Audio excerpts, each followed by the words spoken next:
This is Ethan Tapper, the Chittenden County Forester, and I'm here at the Hinesburg Town Forest.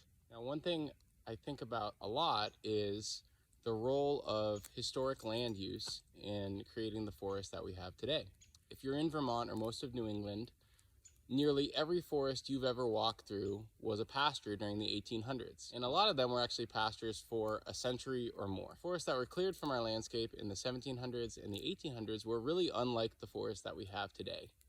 They had a lot of these different characteristics that now we call old growth characteristics, which include big old trees, dead wood of all different shapes and sizes and stages of decomposition, a gappy, irregular canopy, structural diversity or multi-generationality, different sizes and ages of trees, which was a result of these constant small-scale natural disturbances like wind throw, deep, well-developed soils, and hummocky, what we call pit and mound microtopography. And as a result of human land use, most of our forests today grew out of old pastures. They're, in general, 60 to 100 years old, and usually dominated by a single generation of trees. So the generation of trees that once established in that pasture as it went fallow.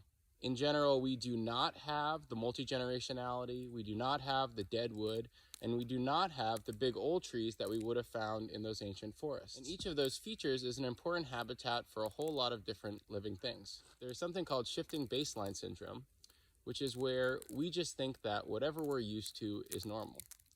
And the forests that we have today are not normal. So there are times when I sort of mourn these ancient forests that I never got to experience, that were full of life and diverse and complex and amazing, and times when I look at our relatively young, simple forests and feel frustration or disappointment. More and more, I feel hopeful.